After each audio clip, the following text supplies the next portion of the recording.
just do a little bit of an audio live right here, but I figured, you know what?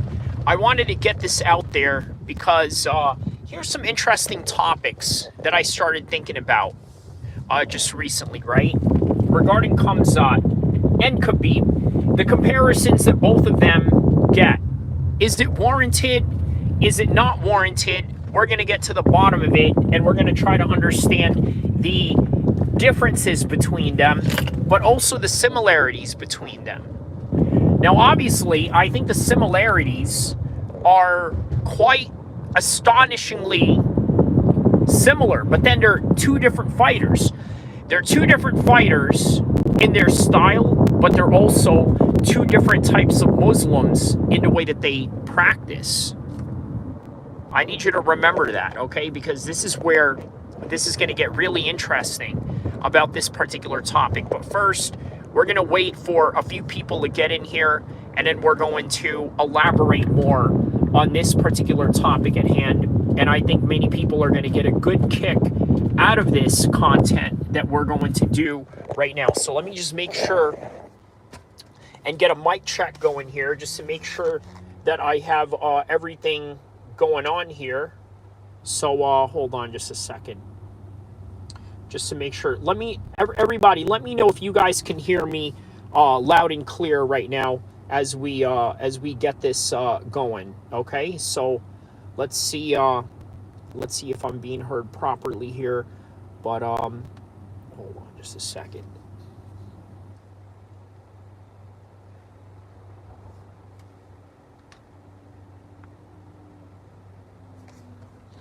All right. Okay, you can hear me loud and clear. Okay, good. That is good. So, for those of you that have just entered right now, we're going to talk about Khamzat, why he's the world's favorite fighter, even though there are people out there that may say otherwise, right? They may say, well, you know what, he's relatively boring, this, that, and the other. But I got to tell you guys the God honest truth about the whole notion of being boring and this, that, and the other, right? I don't think being boring exists in the world of fighting. I don't think that it exists. And to each may vary of their own interpretation of things, right? But the reason why I don't believe that being boring exists in the world of fighting is because fighting is not boring, period. Now, are there styles that are a lot more boring than others? Sure, absolutely. There are styles that are a lot more boring than others. But it doesn't mean fighting isn't boring overall. These are people that are literally putting their lives on the line. And you got to think to yourself, how boring could this possibly be? These are people that are fighting for their lives. These are people that are fighting to secure financial freedom for their family. So it's kind of like, how dare you? How dare you call this fighter boring when he's anything but boring? But once again, it really varies with each person, right? A lot of people say that Ben Askren was boring.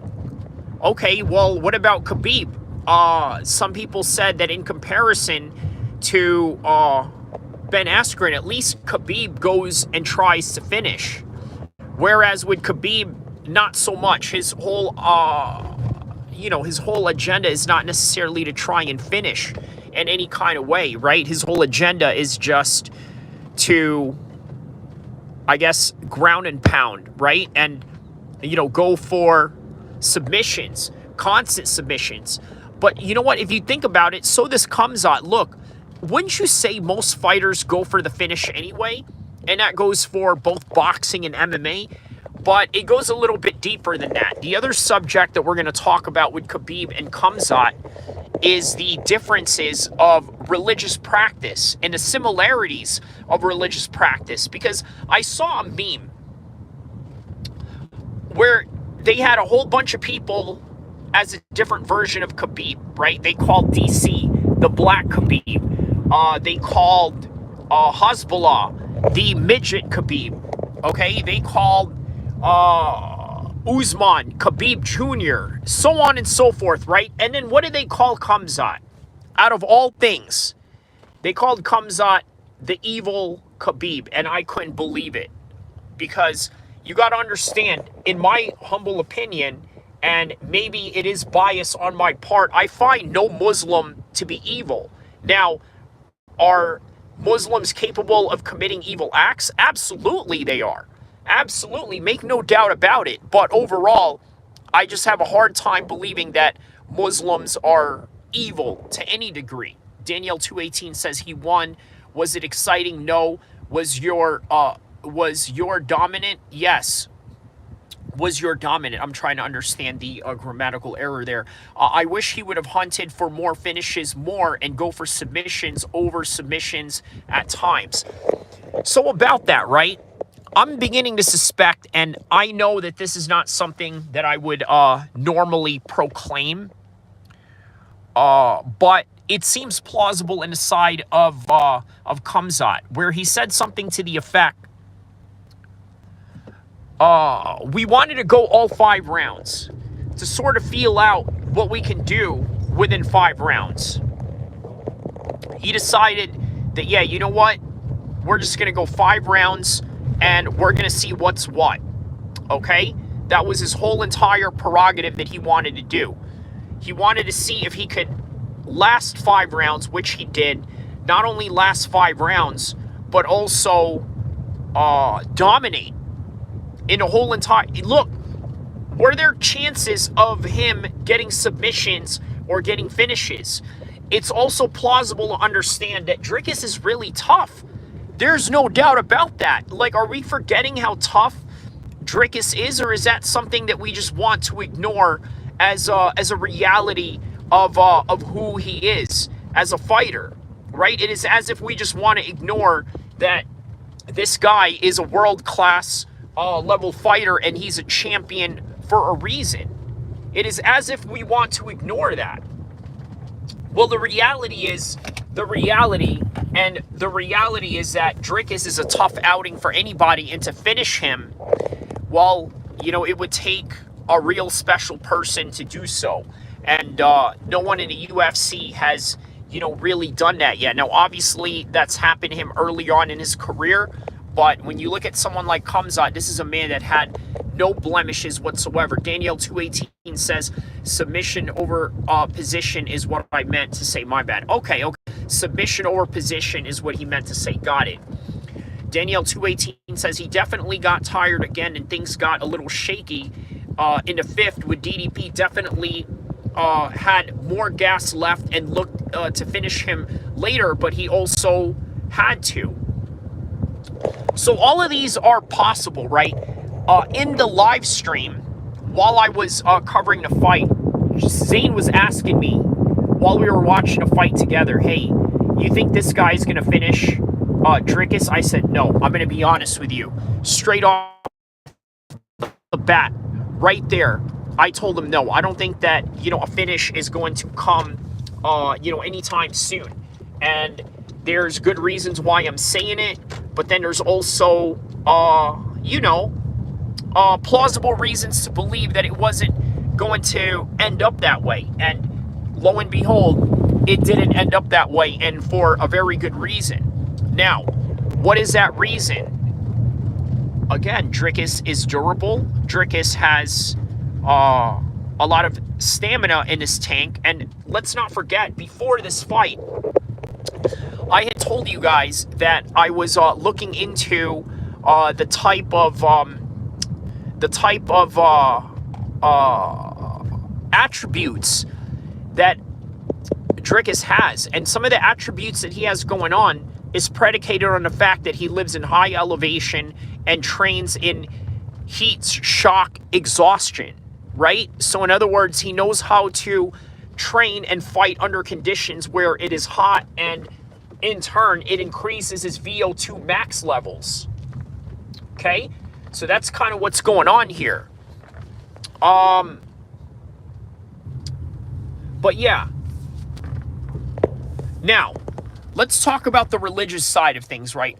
Hold on a second. Danielle says, Fluffy versus RDR. Winner gets a title shot. I hope either guy is solid matchup. And then have to fight Kaio Imavov so you got your next guy. Ah, okay. That's very good, right? So that's sort of like a tournament that is going on right now. You got Khamzat sitting at the top right now. Obviously, he just did the first preliminary of the tournament, you could say, and that was against Drickus. So now Drickus is out. Now it's RDR, and it is Fluffy. And then now you got Imavov on the other side taking on Kaio. All very interesting matchups, right? So this is what I say to that, right? I think that Khamzat beats all of them. I've trained and have been in the same card with Anthony Fluffy Hernandez, but I honestly don't think that he has a chance to win this fight whatsoever. I don't think that he has a chance to win the fight, and I don't think that he has the capabilities of beating Khamzat, and I don't think anybody has the capabilities of beating Khamzat. Which brings me to the similarities of him and Khabib. So here's some similarities you guys have to understand. Both guys are Muslim, right? So that's the similarities. But they're not just any kind of Muslim. They are, how do I say this? Fundamentalist Muslims to a certain degree. I think that's fair to say, right? Would it be fair to say that, yeah, they're fundamentalist, meaning that they're really disciplined about their religion. They don't go out and drink. They don't go out and smoke or do drugs or do anything recreational. All they do is live for combat. They live for Allah and nothing more, nothing less. Mario DeLeon Jr., this is the first time I've seen you here. Fluffy will beat Khamzat because he is Mexican. Well, I tell you what, my man, that's wonderful. That's wonderful that you are down for your people. And you know what? Mexican fighters, with the example of Anthony Fluffy Hernandez, a lot of them have a lot of stamina, a lot of cardio. I mean, that's just what Mexican fighters are known for. But here's something you got to understand that may be controversial for you to take. And I need you to hit the like button because I'm about to give you a real controversial take right now that I think may offend some people, but may also sort of understand the aspects of genetics versus hard work or talent, or hard work beating talent, like one of those things. I need somebody to hit the like button right now. I'm going to tell you. Danielle 218 says chin and heart tank Viva La Raza. Okay, so chin and heart and gas tank Viva La Raza. Explain in context what you mean by that.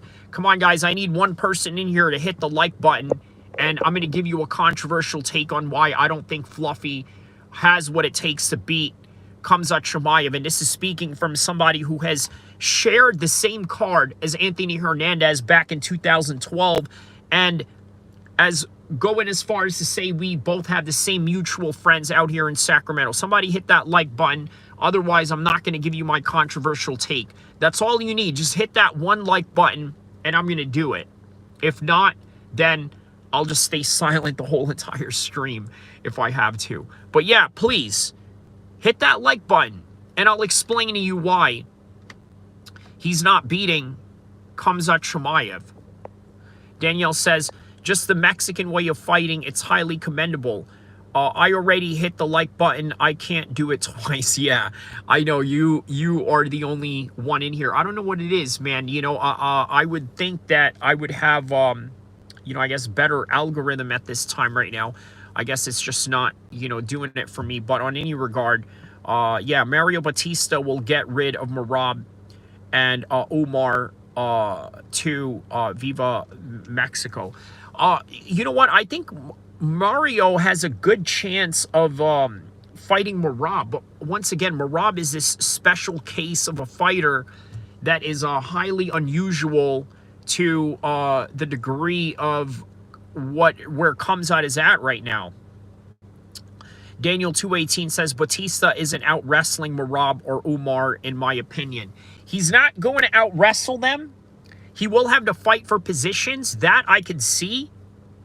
But I could also see a world where Batista is outpointing him on the feet, matching him every second, round for round, right? I could see all of that happening.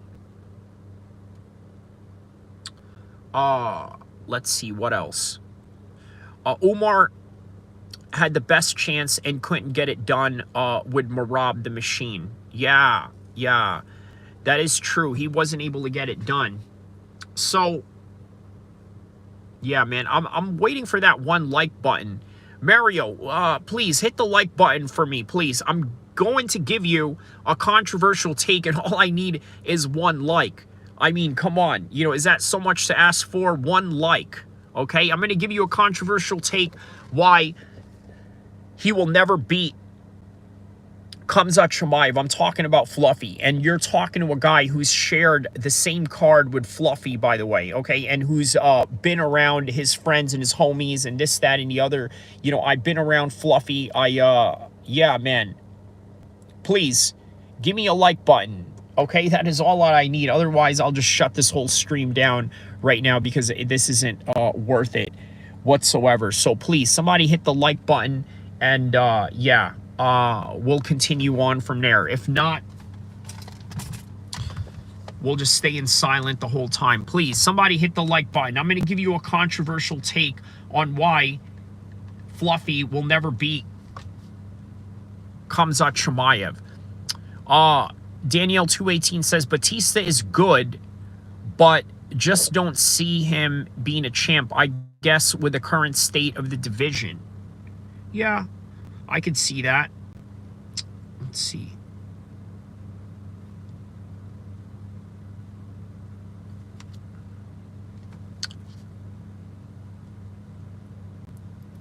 I do see him as a #1 contender, though. That I could see. That I could envision. That is more than possible.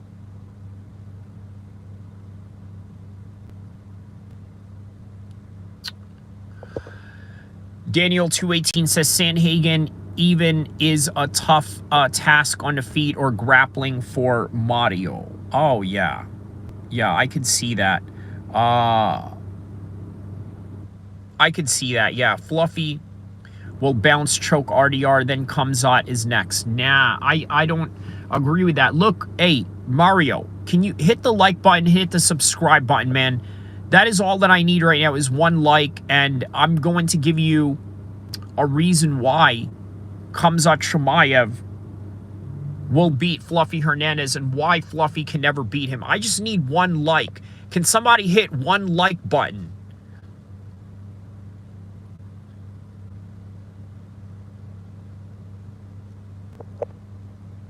Come on.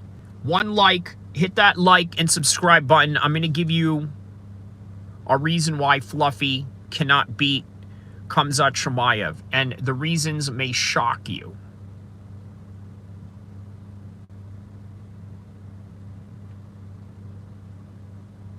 Forget it. I'll just tell you anyway. So here it goes. Khamzat Chimaev lives only for fighting. Most fighters in the Western world, this is what they live for. They live to go out and drink after a big event. That is what they do. That is what they're about. So they go through a whole entire camp. They win, and then they go and get wasted. And then the progress that they have can diminish over time. That doesn't happen to Muslim fighters. And Mario, listen, man, you know this. You know that Mexicans, they love to party.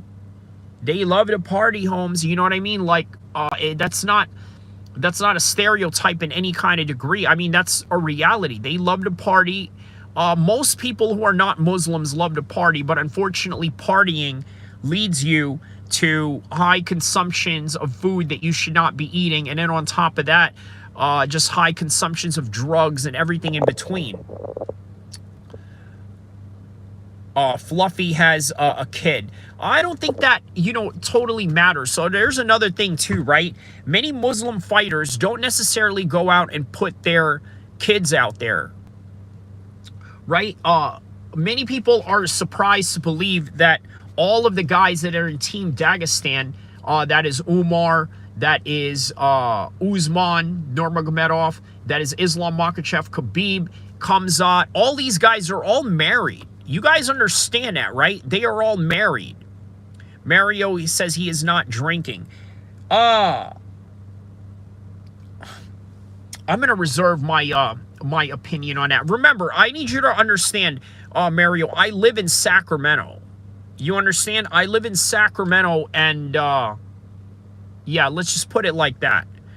Okay, so Connor has kids, LOL. That doesn't stop him from being a piece of, yeah, that's true. So I think Mario DeLeon has an idea that just because you have kids that maybe you're going to stop drinking or this, that, and the other. I don't think that it works out like that. But, yeah, man, understand that is the reality of, of these guys. Fluffy is not Connor. No, he's not Connor. But just like all Western fighters, they live to train for that one day that they go and drink profusely after the fight. That is just the trajectory of most Western fighters. That's not Muslim. I'm sorry to say that. Again, that's why I told you guys, this isn't very politically correct, but the sport of fighting is not a politically correct sport in any kind of way.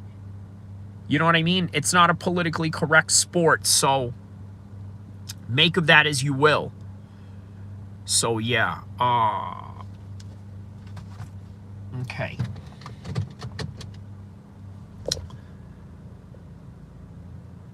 I got RDR over Fluffy due to the size and matching grappling ability and gas tank.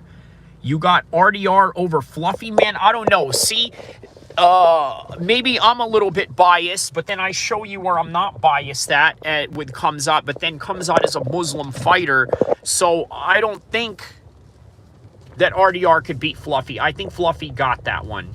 I think that he could beat RDR. I don't know, man. You know what? Maybe RDR is the ceiling limit of Fluffy. I know we've seen Fluffy lose to Kevin Holland. I don't know if that matchup would be the same this time around.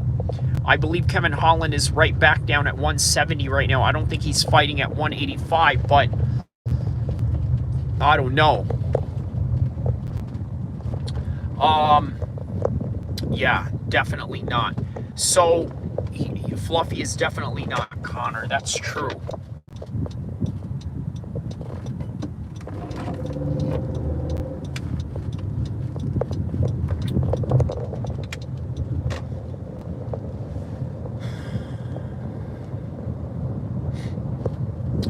Danielle says RDR is an unconventional wrecking ball. He's a big dude.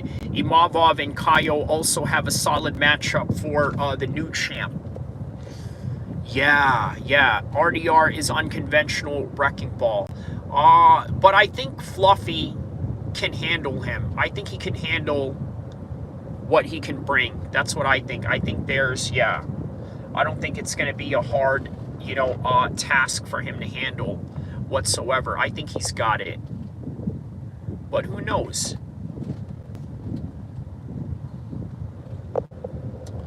Who knows, man? Size doesn't matter against Fluffy.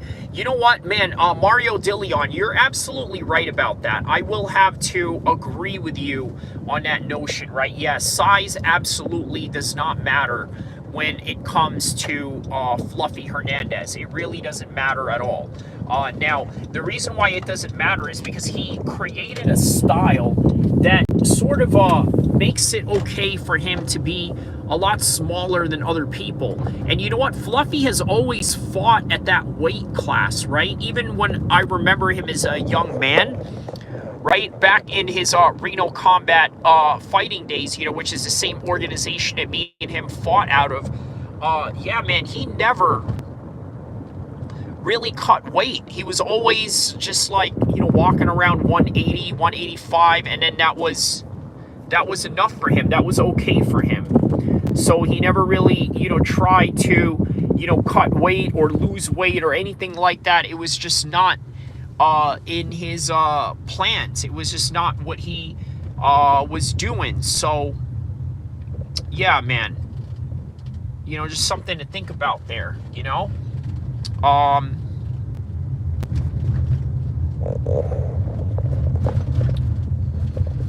Danielle 218 says, I think the top of the weight class will show he's too small for the upper part of the division. Dolidze is a slow robot of a fighter. And you know what? I think the speed that Fluffy was inflicting upon him, I think is what made the difference in the fight. That's what I think, right? It made a huge difference in the fight because now you have Fluffy basically,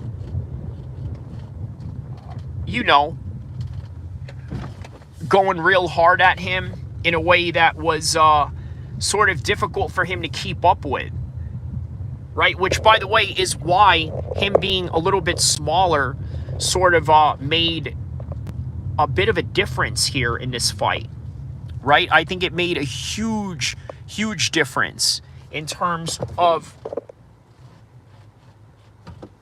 It made a huge difference in terms of pace, right? Weaponizing pace. Imavov could not finish Roman, right? And look at how Imavov finished Izzy. And sometimes that's just all predicated on the fight that has happened that day. Like, I want you to put this in perspective, right?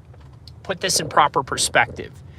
Let's say if you were to fight on a Friday versus a Saturday, sometimes the results would be different. It would be different every time, and that is for one reason or another, right? So just think about that for a second. If Imavov fought Israel Adesanya on a Saturday, right? Suppose he fought him on a Friday. The differences would be astronomically different, right? Maybe his mindset was a little bit different that day. And then also, you have to take into considerable equations that, the sequences of actions are different. And then those sequences of actions that happened on that Saturday is what led up to the knockout towards Israel Adesanya from Imavov. So let's see. Brother Cameroon says, King Jesus, Lord is risen. Okay, so he's dropping some Bible verses right here. Fluffy will lose because of a silly name. Yep. Well, I tell you what, man, us Muslim guys are not out there, doing anything, what do you call it? How do I say this? We don't have stupid names. We don't go out and humiliate ourselves. We certainly don't do stupid videos with Nina Drama. That's for dang sure, right? Like, Nina Drama is probably the worst thing to have ever happened to the world of MMA, in my humble opinion. Like, really one of the worst things that has happened to MMA. Imavov seems to lack the dog in him when things get dirty and dark. Is that right? Is that how you see it, Danielle? Okay, very interesting take on that particular matter at hand.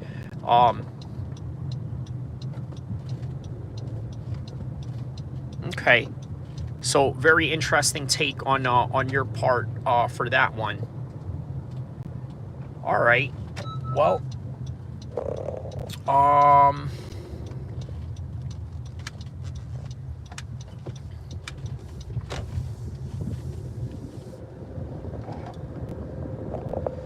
let's see here. Yeah, Imavov.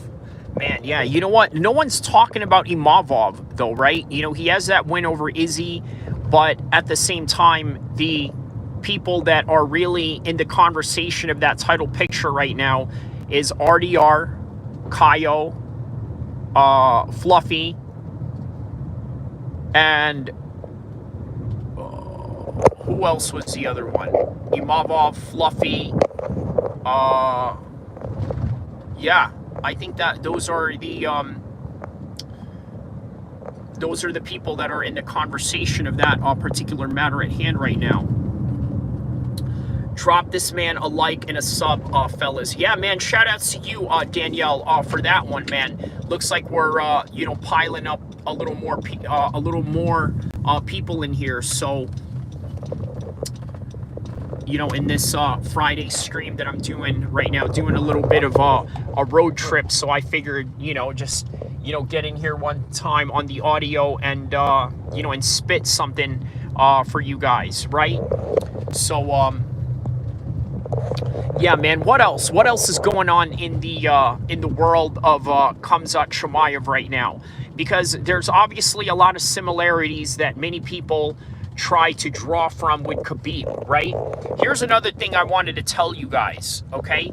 Kaio needs to beat Imavov for me to consider him a contender.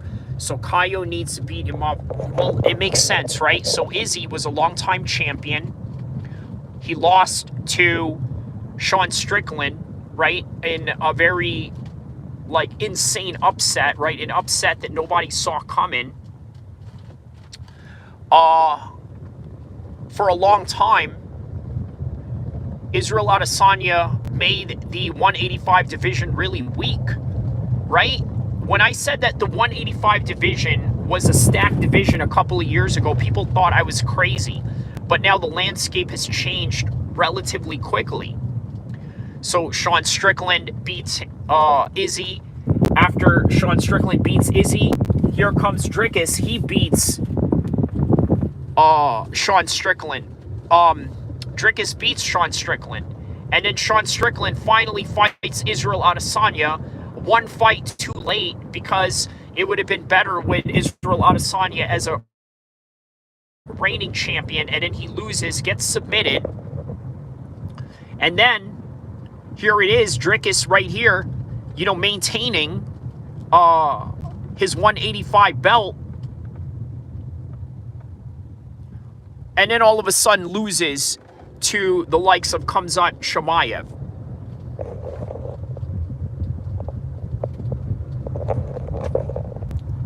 It's funny how the world has just turned easily, right? In a matter of months, within a matter of a year.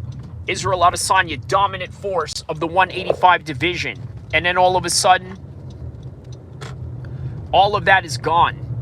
And now it is Khamzat Chimaev that is the number one guy in the world right now at 185. But we will see. We will see if he continues to be the number one guy in the world. I think that he will be for a long time. But I think many people are going to have a hard time believing that, right? Like right now, you're naming all of these people that, hey, you know what? Khamzat has a chance against this and that guy, whoop-de-woo, whatever, right? Imavov has a chance, no chance in heck. Now, Fluffy, they say, has a chance. They say that Fluffy is the best guy to have a chance, and I agree. I agree that Fluffy is the best guy to put it on this guy, right? I believe that he is the best guy to put it on Khamzat Chimaev. But will he do it? Well, the answer is no. I don't believe that he can do it. I don't believe that he can. And there's multitudes of reasons why that is. There's a lot of reasons why I don't believe that he can beat him. And I went into the first example.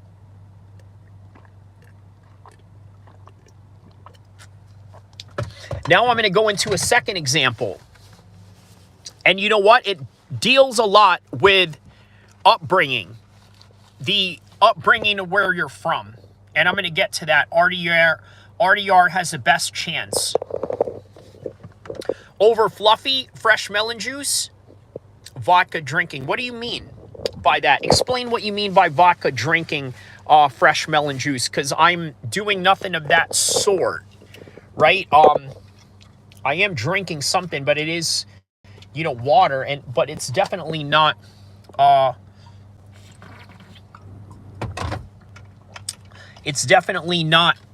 liquor or anything like that. So we can hear, yeah, I'm drinking water, my man. So you know what I'm drinking? I'm drinking water, and then I'm also drinking chicken broth, right? Because, let's say if you're doing like intermediate fasting or whatever, chicken broth is the best go-to to have. So yeah, that is not the reason why, I'm doing an audio only stream. It is not the reason why. I know that's what it seems like, but no, that's not the reason why. But all right. RDR, knee to the body. So look, I don't think that's going to stop Khamzat. I'm going to be honest with you. I don't think the knee to the body is going to be effective in any kind of capacity. I think that I don't think that it'll even get there. Look, here's the thing. RDR tries to knee his body. Guess what will happen? He tries to knee his body. Guess what will happen? Khamzat will catch it and take him down. Bro, I've fought Muay Thai, and I've also wrestled all throughout high school prior to that. And there's one thing that I've noticed is that every time somebody tried to throw a knee at me at Muay Thai practice or in a Muay Thai fight, I end up taking them down. It happens every time. So what do you think a high-level wrestler like Khamzat is going to do to RDR? I don't think anyone in the top 10 beats him, but we have to speculate. Okay, makes sense. Makes sense. It's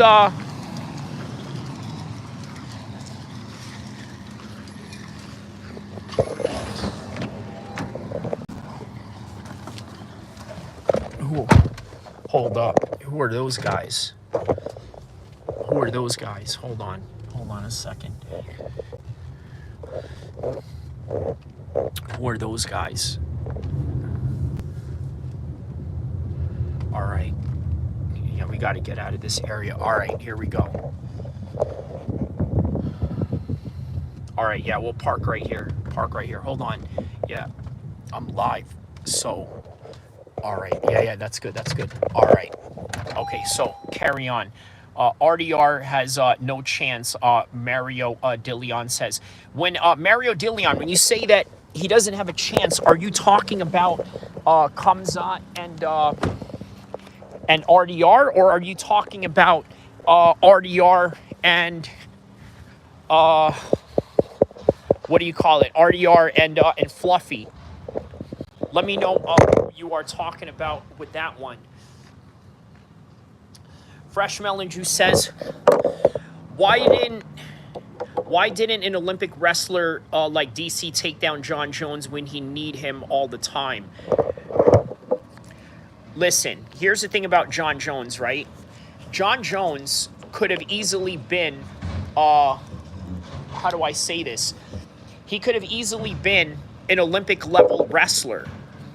Okay, but he chose not to because, he got his girl pregnant, and as a result of getting his girl pregnant, he had to go and fight pro immediately. So he never got the chance. Yeah, he never got the chance that he needed to prove himself as one of the best wrestlers in the world. DC, on the other hand, he had all the opportunities to go to the Olympics. He had all the opportunities to train with the Olympic team, and that was that. And we all saw what happened in the cage. But then it's not indicative of everything, right? Because there's a lot of various factors that make a person a much better wrestler in the cage than, let's say, if that other person was a better wrestler in the mat. Okay, so you meant RDR. Okay, he has no chance. I agree. Yeah, he has no chance. Gable Stevenson is not that good. In wrestling, you don't think he's that good? Explain what your reasoning is. Are you a wrestler by any chance, Mario? And if you are, I'm trying to understand what your assessment is on that one. MMA. Okay, so you do MMA? Oh, you mean for MMA? Okay, okay. You mean that Gable Stevenson is not good for MMA? Well, we have yet to see what he can do, right? I mean, he's making his debut, I believe, in September, right? The same weekend as the Canelo versus Crawford card. So he is going to make his debut around that time. LFA, correct. Marty Miller says, not getting these notifications is pissing me off. Bro, I concur. But look, you know what I think? Excuse me. He must be hiding his drink fresh. No, no, no, no. I turned him off, Marty, CIA style. Yeah, I don't know why you would do that. Bubba says, bro's hitting the XA, hitting the Zaza. No, no, no, no, I'm not. I'm just, what do you call it? Just, having a little bit of cough. I mean, for crying out loud, guys. Like, a guy can't have a cough without you guys thinking something is going on. Drinking, smoking Muslim OD here. You mean Muslim PD? PD, yeah. I know what you mean, man. The Muslim police. Man, listen. You...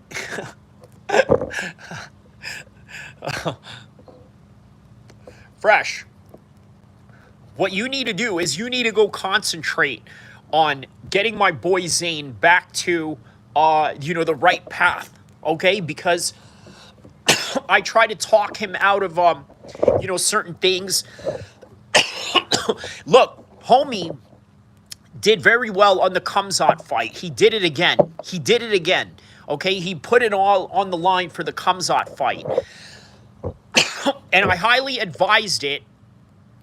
But come to think of it, man, listen, if you're going to gamble, man, why not gamble on Khamzat, right? And I'm not trying to encourage it in any kind of way. Tattoos. I have one tattoo, by the way, but, yeah, let me just say that I got that when I wasn't, a strong practicing Muslim. So let me just say that. In fact, I probably wasn't really even a Muslim at all at that time. So Fresh Melon Juice says, Zayn is lost because as long as he keeps crushing the betting game, Zayn is lost because as long as he keeps crushing the betting game. So you're saying that he's lost up until when he actually stops gambling. Is that what you're saying? Let me know if that is what you mean in that particular message, Fresh. But yeah, man, you know what? Oh, so let me address what Marty said about not getting the notifications, right? Sorry. That is rather weird. Now, the reason why that is weird is because, excuse me, not a little under the weather today. The reason why that is a little unusual is because I think that when I did the White House thing earlier this morning, I hashtagged our current president right now, and I don't even want to say his name because I think that is the reason why I'm not getting notifications out there. I think that's why when you mention the big guy in the White House, okay, and you mention his name, yeah, they will discriminate against you. I mean, look, has anybody ever, dealt or experienced that, right? You have a Trump topic going on. Oh, God damn it. Dang it. I said his name. Dang it. I said, okay, the president, 47. Let's call him 47 because that's what he is, right? The 47th president, right? When you mention his name, there's a certain algorithm that gets tripped up. The Great White Hope. Who are you talking about? Are you talking about Trump as the Great White Hope? Dang it, I said his name again. Now I'm not getting any notifications out there anymore because I keep saying his dang name, man. Dang it. damn you, man, why did you have to be so racist that now every time you get mentioned, all these liberals in Silicon Valley of the Bay Area in California are now banning you? How did this happen? Say that instead. Oh, okay, gotcha. The Great White Hope. Okay, is that a thing though? Is that really a name that they call him? Fresh. Let me know, man. Is that? I didn't know that was a thing, my boy. I didn't know that was a name for him. I know that's a name that they usually call. What do you call it? Like, for example, Bo Nickel, right, was considered that. Tommy Morrison back in the days when Mike Tyson was ruling the heavyweight division, when basically black people were ruling boxing, period, right? You had somebody like Tommy Morrison come in and like, oh, wow, you know, like Great White Hope. Like, yeah. But I didn't know that was a thing for Donald 47. I didn't know that was a thing for him, you know, but yeah, because he's a character, Marty Miller says. Yeah, you've never heard him called that? No, because you know what? I just thought that, I'll tell you why I never heard anyone say that about him, right? But now it kind of makes sense. So the reason why I never thought anybody would say that about him is because I would think that the presidency is sort of a position that is dominated historically by white males, right? So for him to be called the hope of anything, that would mean, like, okay, like, for example, what's that basketball player's name?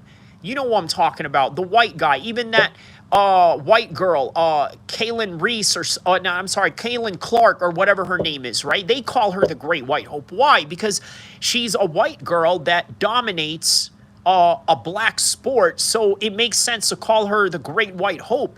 So it never made sense to me that 47 would be called the Great White Hope, because the presidency is a position that is dominated by white males anyway. But I tell you what, here's the interesting twist about that, right? Here's the interesting twist about that.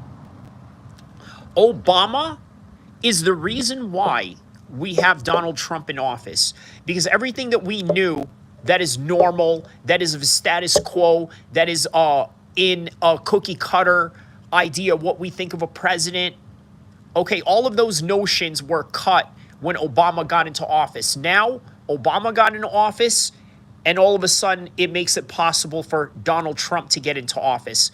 Everybody in the chat, hit a 1 if you understand exactly what I just said about Obama normalizing Donald Trump into the presidency. Let me know if you guys understood that. Let me see here. Yeah, I've never heard him say that. Jesse Peters invented it. Fresh Melon Juice says. Okay. Marty Miller says, I love Jesse Peterson, Fresh. You're not talking about Jordan Peterson, right?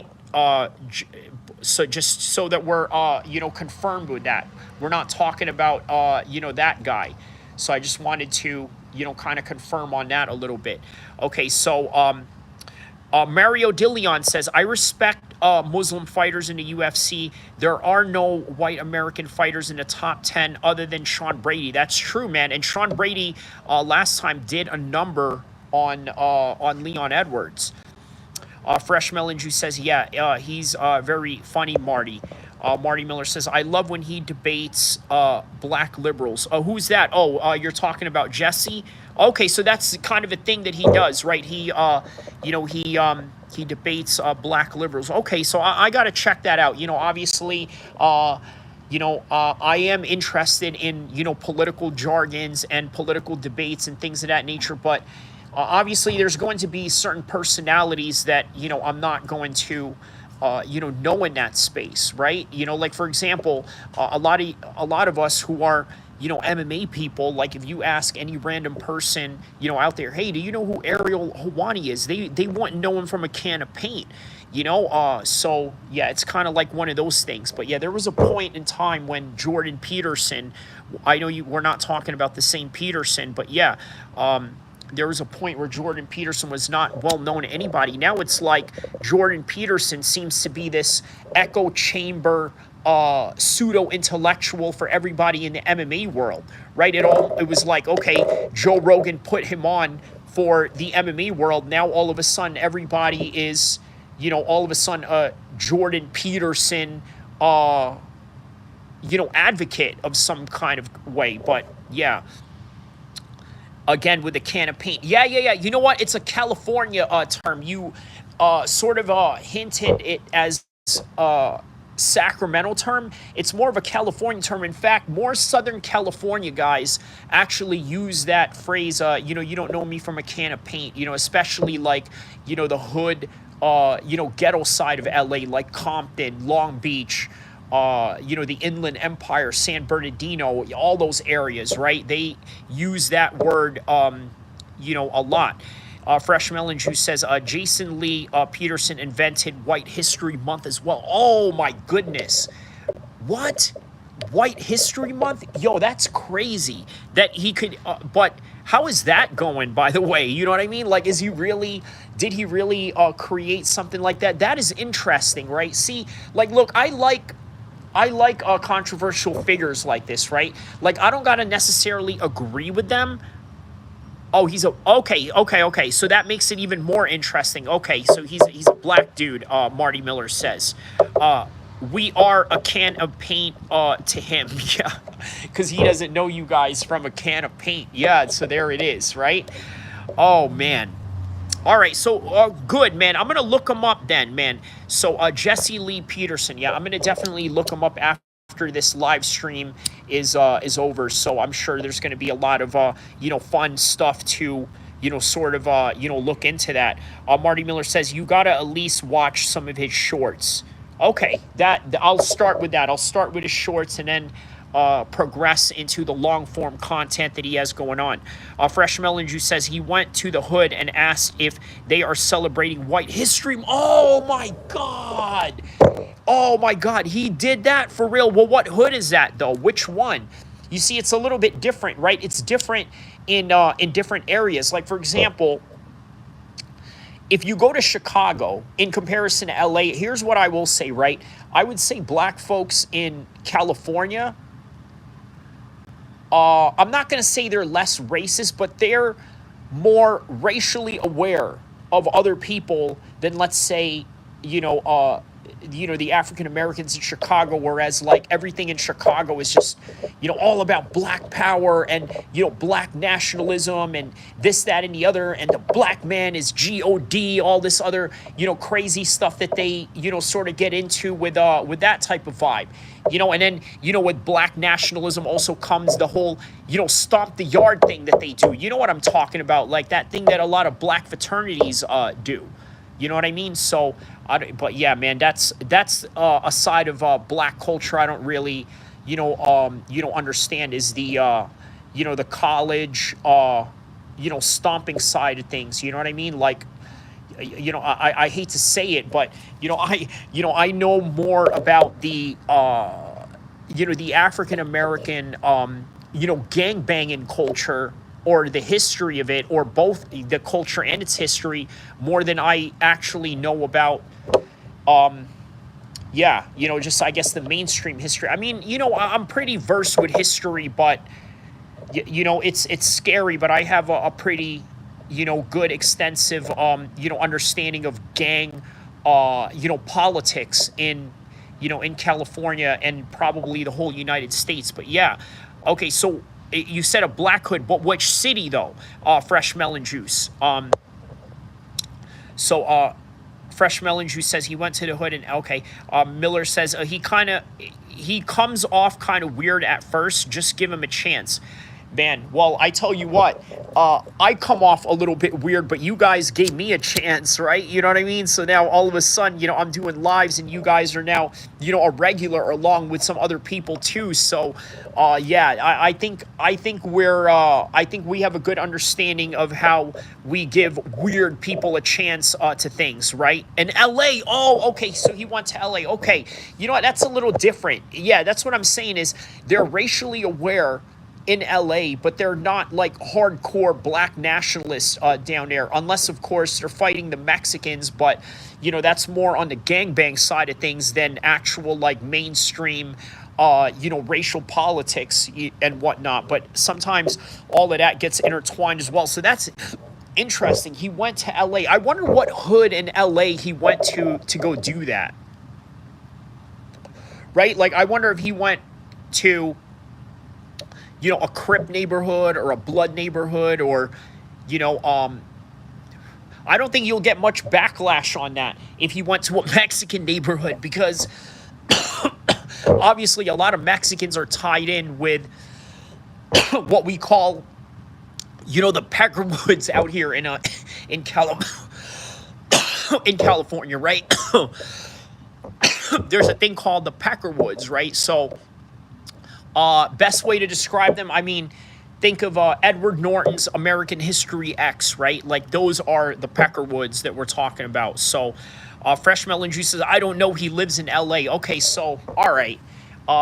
Something to check out. So I think I'll probably get more details as I look at it, right? So next time I come back with my, fully equipped new knowledge of Jesse Lee Peterson, now I'm going to be like, well, you said he was in LA hood, but guess what? I found out that he was in this type of neighborhood or that type of neighborhood or this, that, and the other. But yeah, Marty Miller says people get really pissed at him and he just laughs.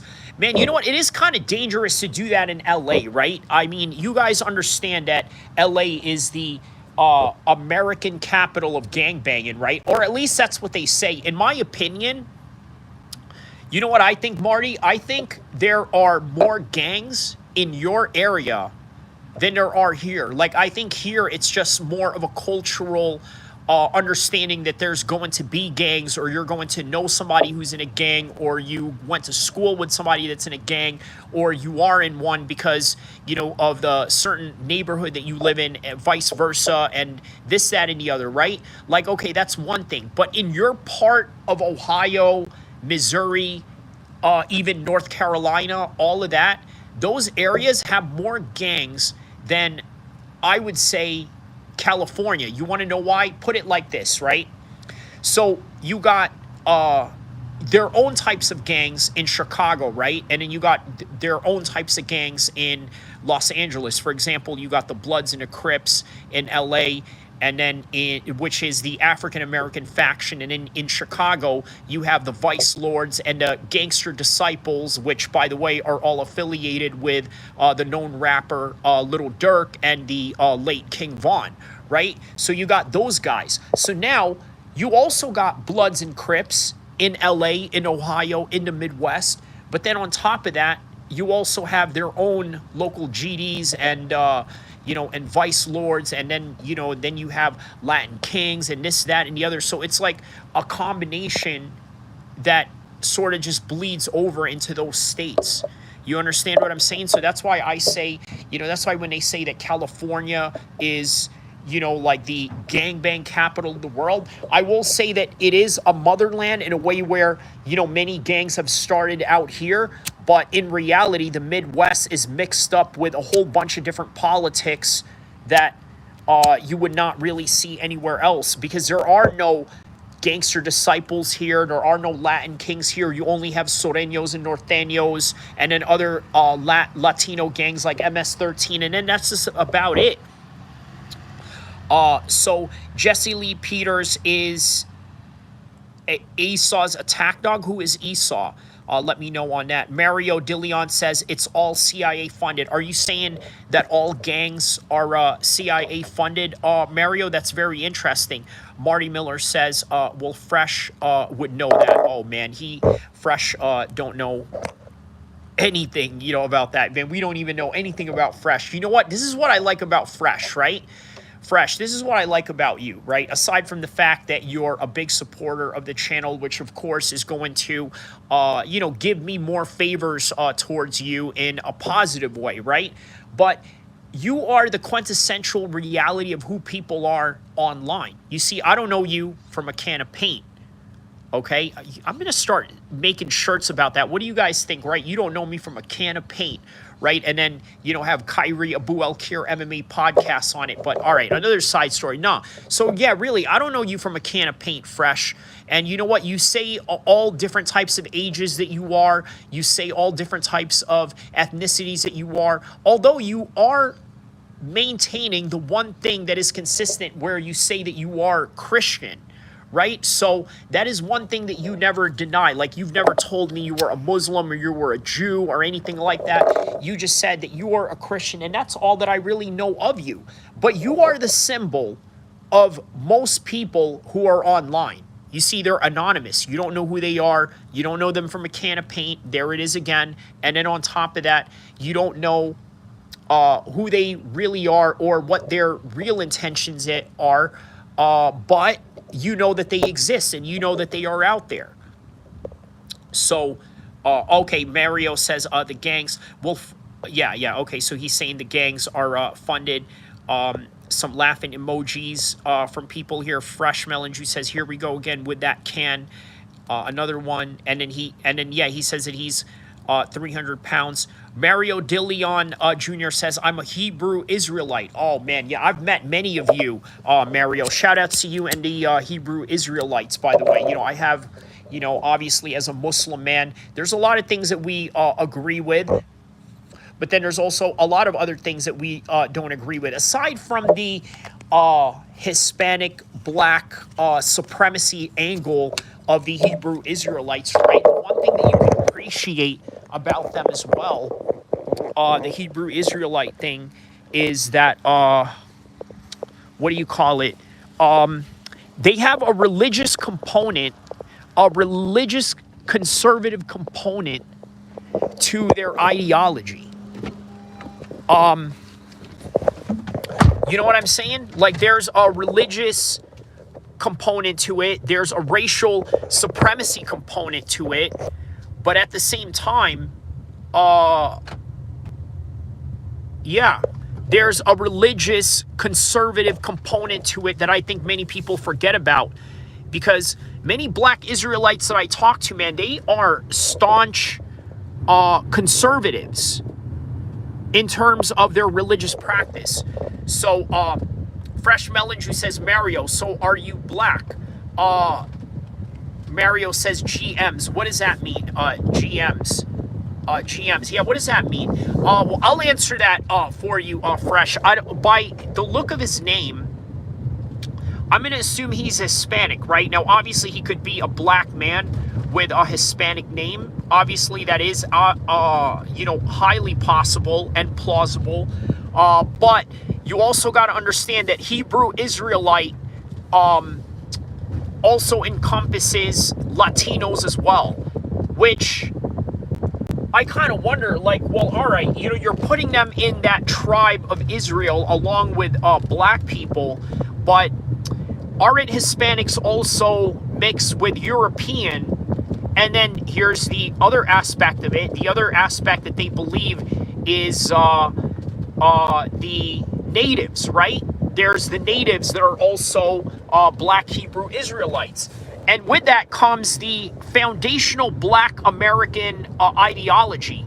For those of you that don't know what foundational black American ideology is, it is the belief that black folks were already indigenous to the land of America. So in other words, yeah, they feel that they are by ideology highly entitled to the citizenship, and not only that, the native standings of America. That's why they call it foundational black Americans. So let's see here. Okay, so Fresh Melon Juice says most blacks become Muslim in prison. That is absolutely correct. Have you been to prison, Mario? Okay, so he's asking Mario if he's been to prison. Mario DeLeon says the seed of the father. Okay, so you're half black and Hispanic. Let me know and just elaborate on that. MMJ's GAY says, Fresh Melon Juice says the natives are the closest to Jewish people. Well, there you go. That is why they have that belief, and then they attach themselves with, yeah, you know, the idea of foundational black Americans. So Fresh Melon Juice says in religion. And then Mario DeLeon says there is no mix. Okay, so okay, yes, that is also another common belief that they have. So I told a black Israelite, one of my black Israelite homies, that hey, you know what? I'm part Arabic, but I'm also part Pacific Islander. In which he said, well, no, you're just full Arabic. I said, well, is that right? He says, yes. And I asked him, well, what was the reason for that? He said, the reason why you are full Arabic instead of half Islander is because your father is Arabic. So according to the biblical standings of how you are interpreted and the results of your ethnic or tribal category, you are what your father is. So what do you guys think about that? Under the Hebrew Israelite aspect of things, they say that you are who your father is. And you know what? I think Arabs and Muslims, well, in particular Arabs and Chechens and Dagestanis, I think absolutely agree with that notion, right? Because, for example, when I went to Egypt, people asked me where I'm from. And I said, well, I'm from the United States. My mom's from the United States and my dad is from here. He says, no. You tell people you are Arab. You know why? Because your father is Arab, so therefore you are Arab, and that is the rule. Okay, so that's what it is. Fresh Melon Juice says, Island Boy, haha, Colts. You said I use your name wrong. Yeah, I did that on purpose. I'm just not trying to offend anyone. So Mario De Leon says, yes, you understand. Yes. Oh, yeah, bro. Listen, I had homies like that. So, I'm bound to have, that understanding of Hebrew Israelite ideology and things of that nature, right? So I have a pretty good understanding of that, to the degree that, that is, the understanding of how they look at the world. So yeah, man. Fresh Melon Juice says opposite of Jews go with the mother. Is that right? So is that why Drake, does that kind of explain why Drake is, how do I say this? What do you call it? Quintessentially, accepted as, as part of that, tribe, right? Because, there's not really a lot of, at least just from anecdotal, experience, right? When I met with, Jewish people, they would often claim Drake like he was their own. Like there was no objection to Drake being called that in any kind of way. Because I tell you what, man, let's say you're half black and Mexican and you grow up in California or this and that, man, sometimes, some of those dudes will, make you choose one way or the other. You know what I mean? Or make you not want to claim the other. Like, for example, if you're, half black or Mexican and you look more black, they're going to want to make you claim black more, just based on that alone. But with Drake, there doesn't seem to be this, huge, what do you call it? Backlash of him claiming that. Like there seems to be a high acceptance of it. But yeah, let me know in the chat below what you guys think of that. Hold on, give me a second real quick.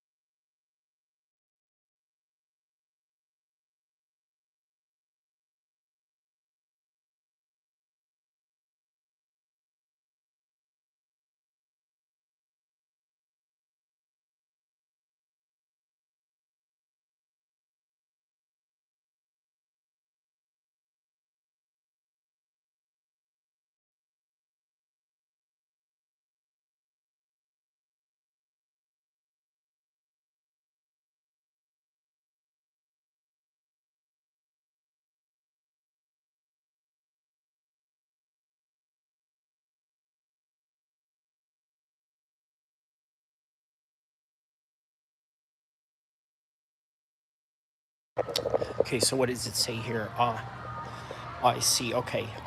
Marty Miller says, what did you say about the Frankie Edgar fight? I don't like it. Don't want to see him get KO'd again. Yeah. So I'll tell you what, at first, Marty. It was a little bit of excitement, like, okay, great, where we get to see Frankie Edgar in a different competitive setting, right? So I thought, all right, you know what, this is, quite interesting.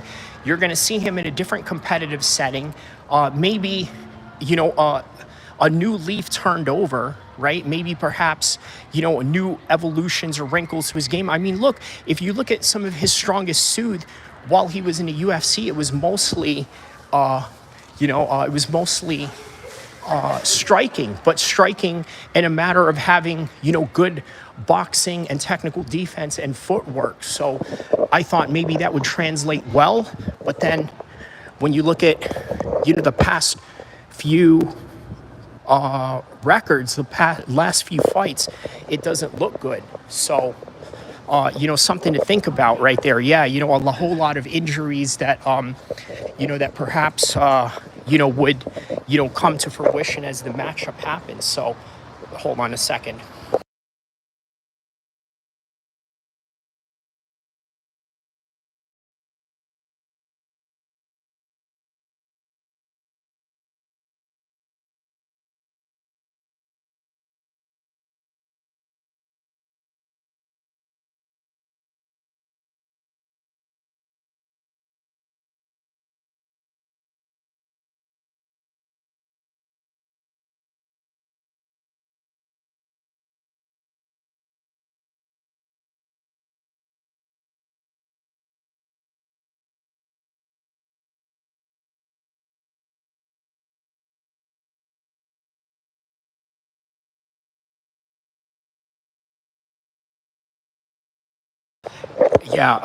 Yeah, Marty, that right there is that is a serious concern, right?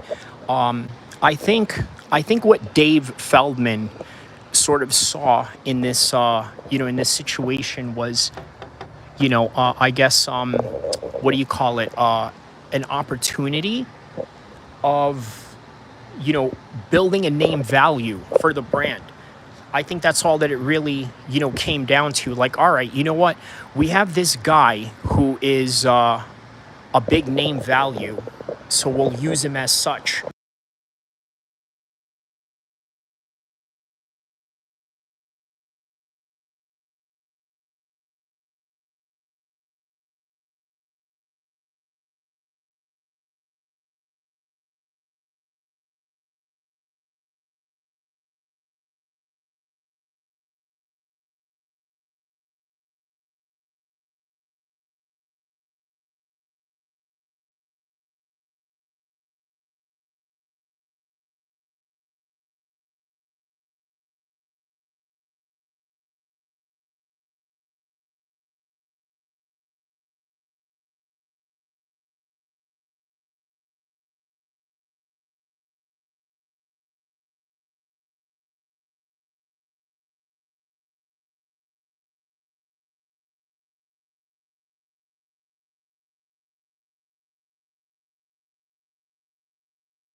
Yeah, so he says Jimmy Rivera can crack too.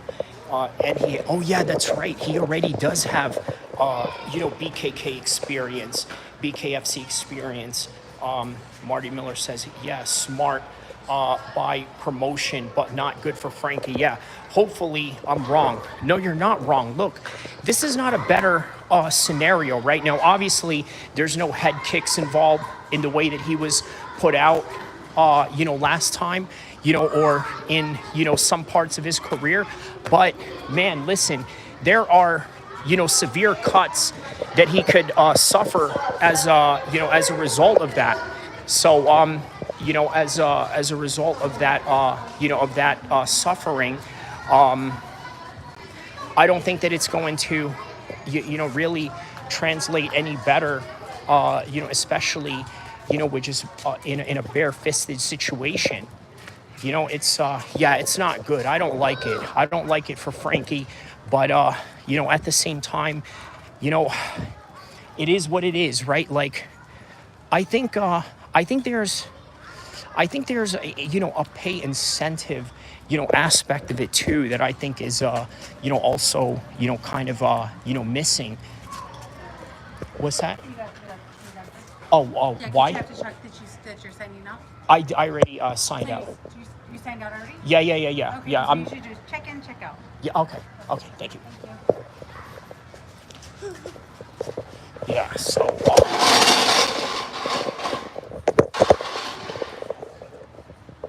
yeah, a bunch of Karens. We, you know what I'm saying? Like, you know, some straight up Karens, you know, they got over here, you know, but I'm gonna tell you what, just being random, you know, out of nowhere. Obviously, we're gonna get right back into the, you know, into the BKFC storyline as well, right? With Frankie. I'll tell you what I don't like, bro. I hate it when I have to present, you know, like multiple IDs or checkups or this and that, especially, you know, at a place where you've already seen me come in and out of, you know, like, well, it's kind of like, you know, what is your freaking point of, you know, of doing all that, you know, other than just being, you know, a straight up, you know, Karen or something, you know what I mean? Like, man, that's what I can't stand the most, bro.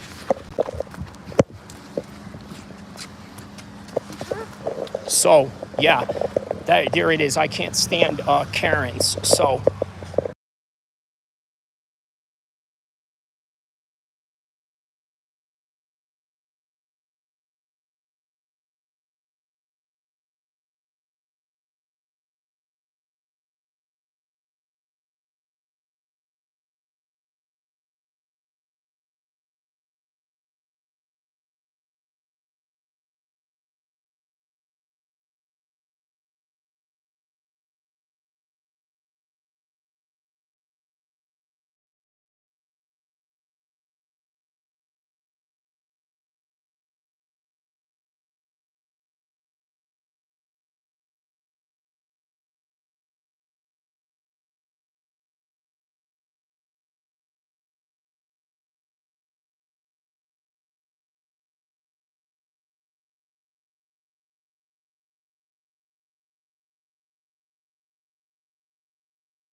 all right. So, oh no, what was that? Hold up. What was that, man? What the hell?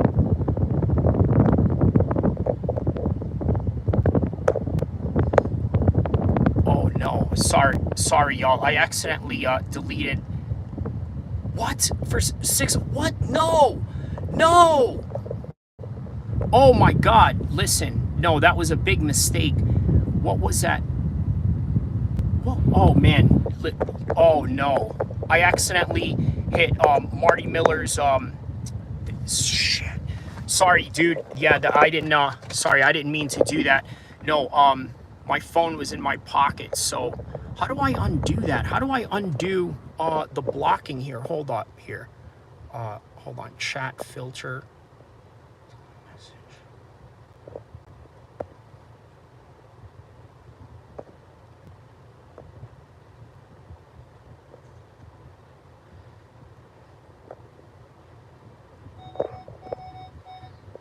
Oh man, hold on. Yeah, Marty, man, so sorry, dude. I accidentally blocked your thing, bro. I accidentally blocked you, man. Timed out. Yeah, I was timed. Sorry, dude. My bad about that. Okay, so Fresh Melon Juice says, yeah, Jesse Lee Peterson says you have to lose the hate, Mario. Dang it, man. I accidentally deleted Marty Miller's comments, and you know, and then I accidentally timed him out because what happened was, yeah, I had to put my my phone in my pocket. Jesse Lee Peterson is the last person I hear. Okay. Yeah, let me know what Marty Miller had you know, said earlier. I don't know what was said. I accidentally, you know, yeah, so sorry, man. You know, bad move. You know, how long is 600 seconds? Is that a long time, man? I hope that's not like, how long is 600 seconds? What is 600 seconds? Is that what is that? So 6 minutes? Is that 6 minutes? Huh. Nobody puts Marty in the corner. Yeah, dude, if you're listening to this, dude, you know, so sorry, man. That was, you know, that was an accident. 10 minutes. Okay. Okay. So he'll be back in 10 minutes. All right. It's all right. We'll keep going for more than 10 minutes. How about that, right? So we can, you know, get him back in here and whatnot. So, yeah, man. Yeah, crazy stuff. Okay. So, oh, no. What I was just saying earlier was, yeah, I hate Karens, bro. I was just at, you know, well, let me just say this, right? I was at a school picking up, you know, my kid, right? And so the school, I get it, you know, it's great. You know, there's all this security and this, that, and the other. But it's like, man, you know, if you've already seen me here before, like, stop being, you know, a Karen. You know what it is? I just think that some fat, you know, biatches, you know, I really think they have this, you know, ego trip complex going on. And go figure, it was, you know, a fat, you know, bitch, right? You know what I mean? So, you know, just talking, I don't know, man. It's just like, I guess I'm just a little bit, you know, upset. You know, it is like, you know, 90 degrees out here right now. So, you know what I mean? It's not exactly like the, you know, best case scenario. Freaking A, what the heck is going on here? Okay, there's a little bit of a traffic going on here. It's the highlight of her day. Yeah, Mario, correct. Yeah, it's the highlight of her day, yeah. And then, you know, and then earlier, yeah, we were just having a good conversation about, you know, the Black Hebrew Israelites as well, right? So, Mario, ethnically, would you say that you are a black man or a Hispanic or maybe mixed? And I know that, you know, there is no such thing as mixed in, you know, in that, you know, ideology. And then there's a part of, you know, that ideology that I actually kind of agree with in that notion, right? That you are what your father is, because, you know, even though I'm a Pacific Islander, you know, I'm a son of an Arab man. So that makes me, you know, an Arab man, right? You know, and then nobody is really, you know, 100%. But yeah, man, care to elaborate on that if you can, man. And dang it, man, you know, I'm really pissed that I you know, that I accidentally, you know, did that to Marty Miller, right? Yeah, put it like this, right?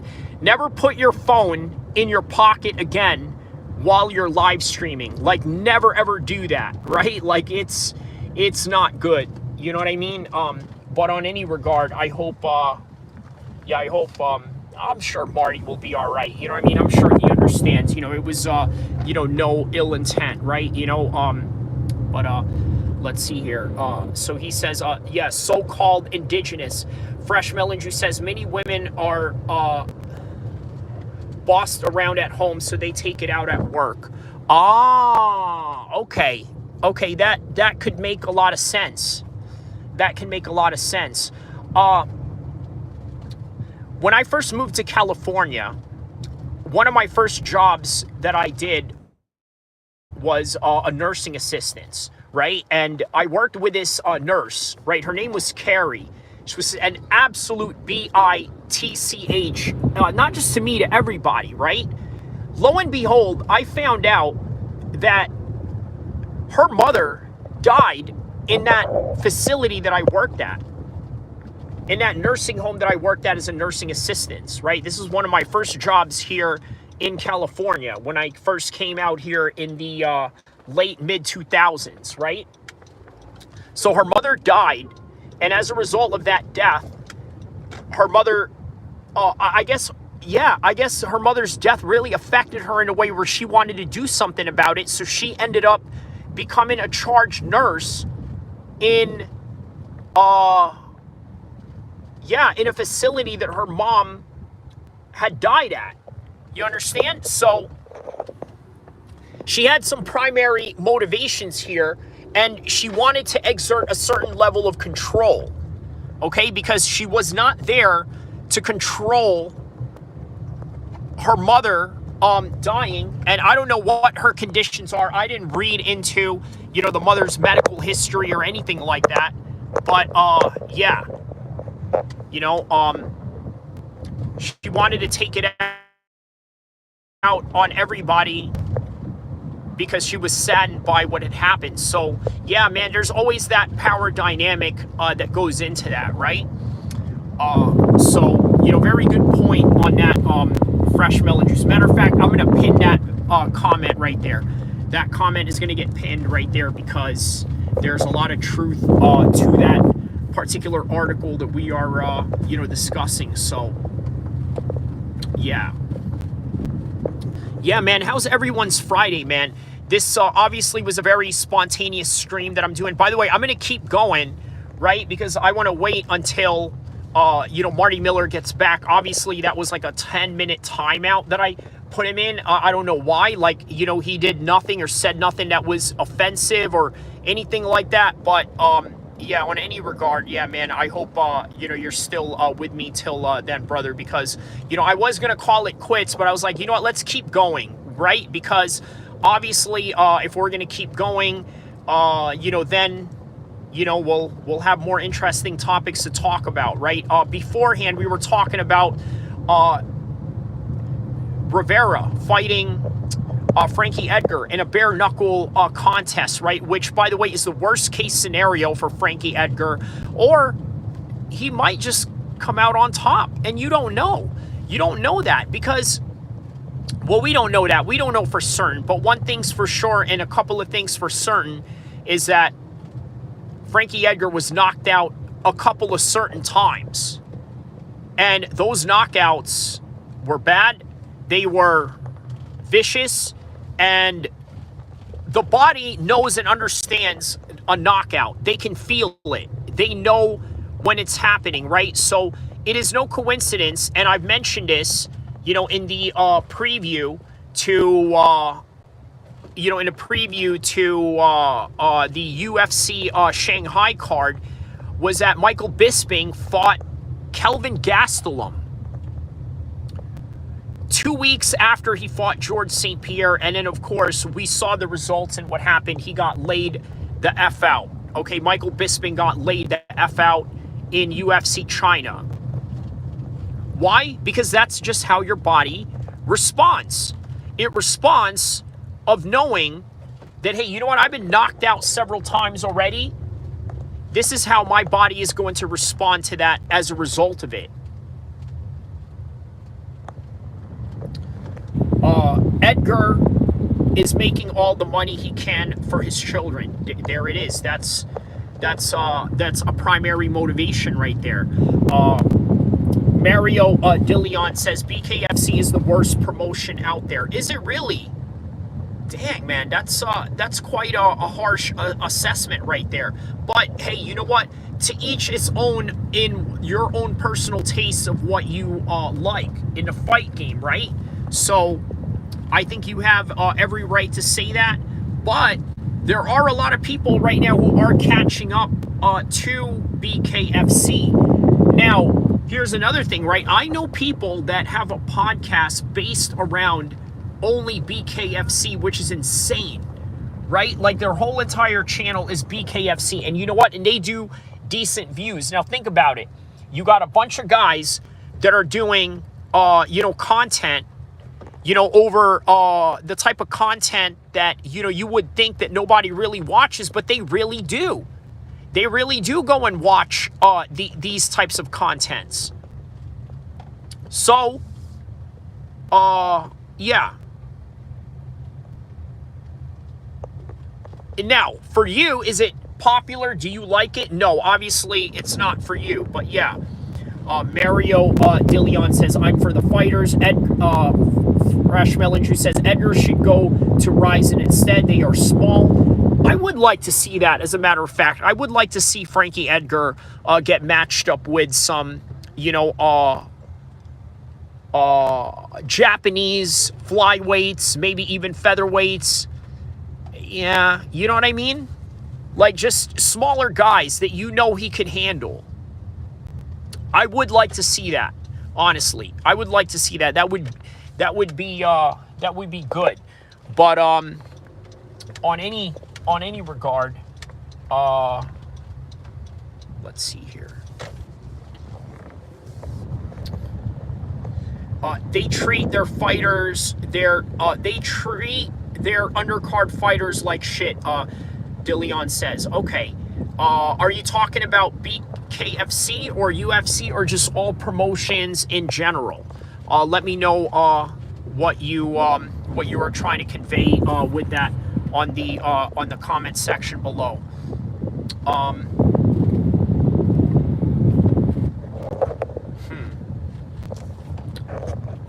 Has the 10 minutes been up yet with Marty Miller? Hopefully it has been already, man. You know, because I felt bad for that mistake. You know, because you know what, he brings a lot of good comments in, man. You know what I mean? And that's why, you know, I felt really bad because you know, there could have been a lot of important comments that he could have made, something that I could have looked at and read at, you know, some later down the road. You know what? He was one of the inspirations to why I did the live stream this morning regarding Jimmy Rivera and Frankie Edgar. Right? He's the one that had brought it to my attention. So, you know, he contributes a lot, you know, in terms of, you know, good commentating and, you know, and suggestions as well. So, you know, shout outs to Marty, you know, on that one. Okay, so Mario DeLeon is saying that it is BKFC that treats them like garbage. Yeah, because, you know what, like, if you think about it, right, everything about that sport, you know, just spells, how do I say this, cheap entertainment. That's what it seems like to me. Now, look, is there a chance and point that BKFC gets to a level of, let's say, you know, mainstream stardom? I think they already are starting in that trajectory, right? They sort of have this lane where they are taking old UFC fighters and giving them a new lane and still using the marketability that they had already built from the previous companies. No, Dave Feldman is too greedy, Mario DeLeon says. Okay, I hate BKFC. Okay. Yeah, Feldman, I don't know if he's greedy. I mean, no more than the next promoter. I mean, there's people that, you know, would agree that Dana White is greedy, right? You know, to a certain extent, he can be. So, I don't know, man. You know, but you got to give me more evidence on what makes Dave Feldman a greedy person. I'd like to, you know, hear some evidence, you know, to that matter of, you know, of reality, or if there's any, you know, matter to that reality at all. So, you should run main and co-main PFL live. Is there a PFL going on right now? Is that what you are telling me right now, Fresh? That there's a PFL going on? Let me know on the comment section below if there is a PFL going on right now. That would be interesting. Maybe I could stay on and, yeah, and I guess, you know, commentate live on it. But, yeah, we'll see. You missed it, but in the future. Oh, okay, got it. Yes. You know what? No Chill MMA, right? I don't know if you guys know him. He's also, you know, an MMA YouTuber. You know, a good buddy of mine, you know, also supports my channel. I support his.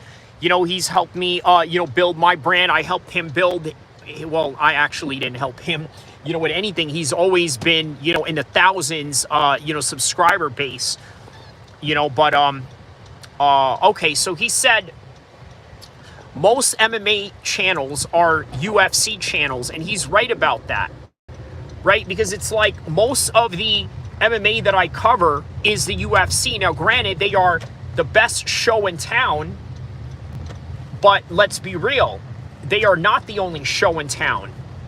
And yeah, we got to come to grips with that. So, but you know what it is that I have other things outside of YouTube as well, right? That's also something to consider. So as much as I'm addicted to streaming, and as much as I'm, you know, in a good habit of doing it on a daily, I don't do it the way that, let's say, MMA Guru puts in the time to do it. I mean, you know, do I have 10-hour streams or this and that? Yeah, but that's all within a fight day. And then some of that is brilliantly, strategically strategized, i.e., scam lives that you say, right? Which, by the way, I'm going to, you know, give a little bit of an elaboration on that, right? I know that we, you know, make fun of me for, you know, saying, oh, live scams or this and that, you know, and it's good banter. Don't get me wrong. It's good banter, but I'll explain the reality of it, right? It's sort of like showing work that many other people may not have seen. Now, look, you got to understand, I have, at this point right now, probably thousands of videos, right? Not counting the ones that YouTube has counted right up there next to my subscriber base, right? But 1,000 altogether, because prior to this, I had a Facebook YouTube show, which, by the way, got canceled because guess who I interviewed that got me canceled off the platform? I interviewed a lawyer that was defending ISIS fighters. In particular, look up her name. Her name is Shania Begum, right? She married a jihadist in Syria, okay? And he was the guy defending her. She's very known. It's a very well-known case in the UK, right? She was a wife of a jihadi fighter, and she came home to Britain. They're trying to lock her up, but she's saying that she doesn't know anything, that he didn't know, she didn't know her husband was an ISIS fighter. She didn't know that, you know, she didn't know any of that, but she ended up in Syria, right? So go figure. What happened to the 100 of viewers? What do you mean, Ja? Let me know what you mean by that. Fresh Melon Juice says you missed it, but okay. Marty Miller says, I'll be back when Fluffy chokes RDR and when Fluffy drowns Shemaev. Enjoy the debates. Peace. Hey, man, shout outs to you, my man. Josh says you were balling out the other day. Yeah, man. Yeah. Well, you know what, man? Listen, sometimes it's a little bit different, you know, days. But yeah, I guess the algorithm is just different on different days, and you know, that's just what it is. You know, just trying to get myself in the you know, in the algorithm of things. So yeah, man. Yeah, it was a very good day for certain, for sure. So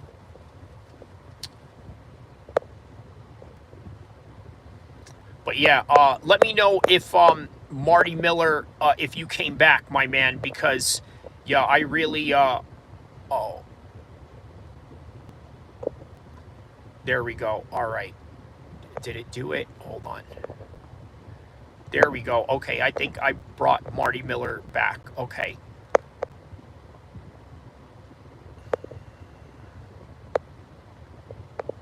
Okay. There we go. Okay, is Marty Miller back?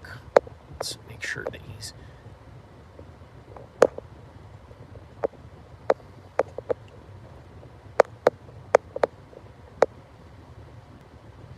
Okay, what did he say here? Yeah, smart by promoting, but not good for Frankie. Okay, there we go.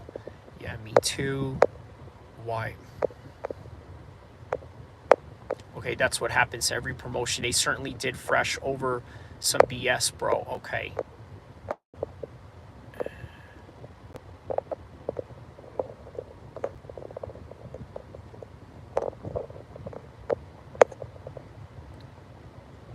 Okay, Marty said you're a can and banned you. Oh, okay.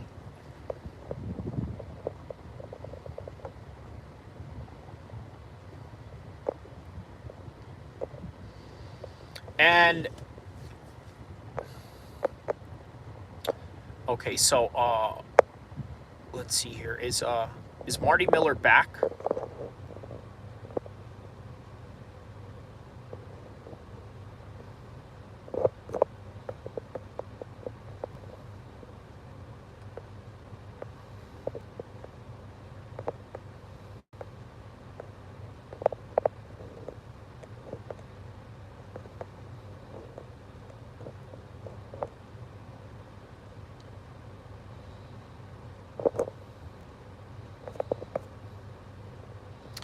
Wang, I'm your dad. I'm finally giving you attention. Haha.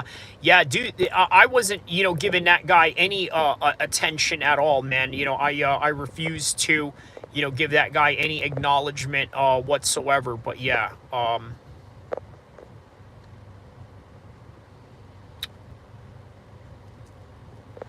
oh, Marty Miller says he still can't see me. Yeah, man, shout out to you. I didn't say that.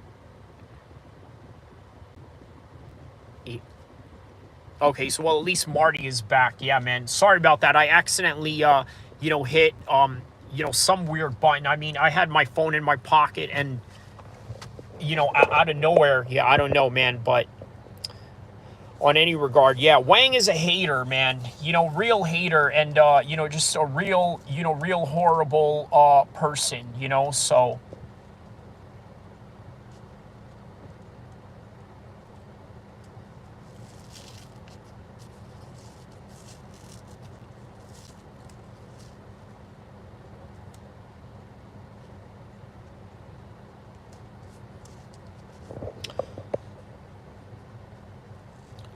I've been back, but you can't see me. Oh, okay. Okay.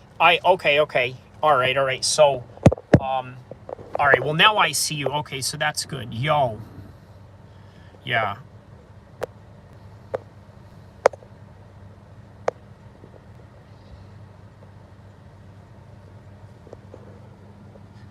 Unbelievable, right?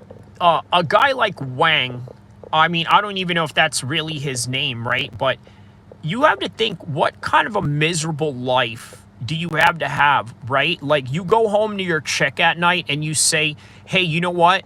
I went and trolled this guy, Kyrie Abu El-Kheer MMA, and I triggered him. Yeah, babe, yeah. Reproduce with me now. You know what I mean? Like, says no one. Welcome back. The things Kyrie said about you before he banned you. Man, you fool. You act like he can't listen in to what, I'm saying. Like, you're talking about it like as if I'm talking about him in a way where he left the room or something in real life. Like, come on, bro. Finally, I've been saying stuff for a while. Yeah, he called you a can among other things. Oh, here we go, man. You don't know me from a can of paint. Been here the whole time. See, that's what I'm saying, Fresh.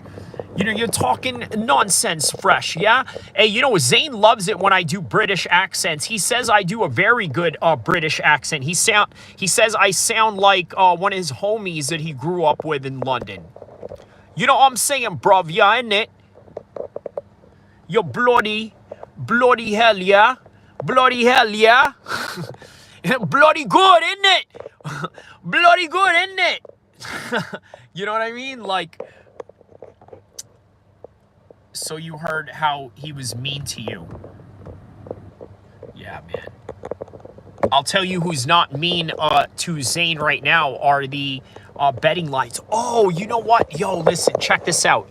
Listen, Zane got banned from William Hill, the gambling, company. He got banned. What do you guys think of that? I should make a video about that, right? Zane gets banned from William Hill. You know what I say to this dude? I say to Zane, I said, Zane, listen, brother, this is very good, brother, okay? Because gambling is very haram, okay? This is haram activity, and this is not something that is pleasing to Allah. So therefore, Allah remove you from the situation of strife and all these things, right? Listen, I know you guys know, the Russian newsman thing that I do. I'm about to pull out the, Arab Islamic scholar imam on you guys. So that's a new character right there, right? We got Russian newsman, and then we got Arab Muslim scholar man. So that's what I'm going to do, right? Russia newsman reporting for duty. Today we are going to find Zelensky and we're going to slap him in his face. Okay, carry on, da. And then we watch Zelensky in his videos where he is dressing like woman wearing heels. Yes. That's Russian newsman. And then the Arab scholar is me scolding Zane about gambling. Listen, brother, you cannot gamble your life away, because you gamble your life away, Allah not going to be pleased with you, and the fact that you are banned from William Hill. Habibi, this is good. Allah trying to remove you from sin. So you must keep calm and carry on, as you British people like to say. Oh, man. Yeah, winning too much, Fresh. That's really what it is. The dude was winning too much, man. It was too much. And they're like, nah, listen, we can't do it. We're not going to do it. They can do that, bro. They're a private company. They can ban whoever they want. So, they've banned, Dana White has been banned from the Red Rock and Casino, right, in Vegas, the Palms. He was banned at the Palms because he was beating their asses in poker. Or is it poker or blackjack? I think both. Certainly not no slot games, right? Now, I don't know a can of paint in gambling, right? I don't know none of that, right? You know me, I don't know none of that, right? The only gambling sector that I understand is MMA, and that's because I'm in the field of MMA and I have to, sort of understand and know what's going on, right? That's about it. But yeah, I couldn't believe it. Marty Miller says, I'm still mad we never got an American hillbilly accent from Bruv. Oh man, American hillbilly. Well, god damn it, why on God's green earth would you want me to do a hillbilly accent? It doesn't make any sense. I'm supposed to be from California. You know them boys in California, they're all soy. Yeah, every single one of them. They all like all this agate shit and all this San Francisco shit and all this rainbow shit. All of that. But you know what? Kai, I like him. He's my favorite kind of Muslim. Well, hell, I like Bryce Mitchell as well. God damn it, I love me some Bryce Mitchell. But I love me some Kyrie. Woo! There it is. I was talking about Zane, but I'll take that. Oh, you mean Zane doing a hillbilly accent? Nah, bro. Zane doesn't know how to do accents, man. That's not his, that's not his lane. That's not his lane. You'll never catch Zane talk American, whether that would be proper American, vernacular, the way that I sort of deliver my English, or you'll never hear him talk hood American, right? He's a hood English boy from, the council estates of London, and, and that's who he will be forever, and he's proud of that. So speaking of which, man, he talks about, some immigration policies, by the way, when, you know, when we were, you know, doing a little segment. Man, I got to go clip that out, man, and put it on video. I'm going to call it The Downfall of Great Britain. Right? So that's basically what me and him talked about. And it was right after the Khamzat Shamayev event. So, yeah, it was a good conversation. I got to put that out there. Fresh Melon Juice says Zayn does all the Ali G accent. Hey, it's natural. You know what? Ali G learned an accent in order to do what it is that he does. Put that in perspective, right? Marty Miller says, whatever accent it is, I can only understand about 30% of it. Bro, listen, wait till I start bringing Scottish people on this podcast. Oh my God, I'm going to try to do a Scottish accent. Let's see, how do I do a Scottish? Okay, so there's this guy named James English, right? James English. He's got a podcast called Anything Goes James English. It's, you know, on YouTube, obviously. Man, listen, the guy's accent is so deep, I could barely... You know what? I could barely understand anything he's saying. You know what I mean? Like, you know, all of a sudden, you know, he's talking about, you know, some coppers, and they were like, when I was arrested, you know, fucking coppers, yeah, you know, make sure you're not a snitch or a grasset. You know, so he's one of those. He's like a Scottish dude that was like tied in with the Irish mob. You know, he's like one of those type of dudes. You know what I mean? Fresh Melon Juice says, you understand? Yeah. But yeah, you know what? Zayn is pretty easy to understand, right? What do you guys think, right? He's not easy to understand or what? Like, let me know, you know, like, let me know what you know, what you guys think. Like, I think that he's, pretty, you know, easy to understand. You know, I mean, he's got, you know, that's the reason why he's got a good boxing channel. So, you know, he's got about like 16,000 subscribers right now. So, yeah, man. You know, I'm just trying to climb, you know, right on up there. So, just trying to climb right up there slowly. So, you know, hopefully we got some subscribers out of this. Yeah, we've been getting subscribers every time, you know, we go live. So that's always, you know, a good and a positive thing. So, hey, guys. Right now, I want to show you guys something exclusive, okay? I need somebody to hit the like button right now. I'm going to show you something exclusive. I'm going to turn off the camera for 1 second just to show you my personal point of view right now, and there's a life lesson to this. Somebody hit one like button, and I'll get it cracking. Marty Miller says, I understand more than 30%, but I was going to say... when he's super stoned, it gets tough. Okay, so that makes sense. Yeah. Stone Zayn and non-Stone Zayn are two completely different people. Plus, listen, the timeline. You also got to consider, right? There's a timeline, you know, issue too, right? Obviously, we now get to see. Here's another thing that I like about bringing on Zayn is that we get to see the state of where most European MMA fans are at when we are watching it right around the same time we are. So think about that. I wanted to show you this real quick.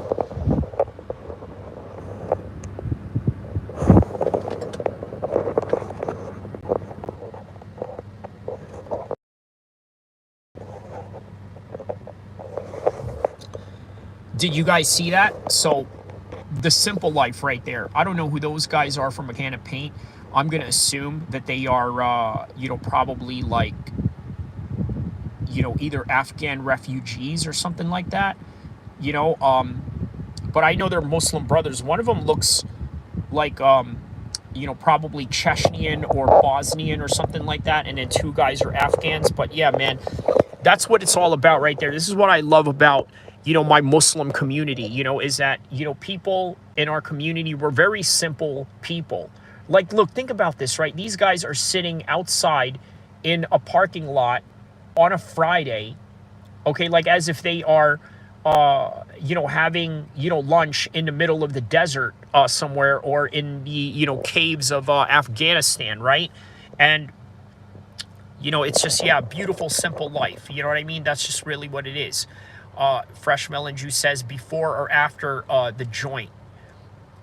Yeah, and then Marty Miller says, I understand more than 30%, but I was going to say when he's super stoned, it does get tough. Yeah. Yeah, man. So,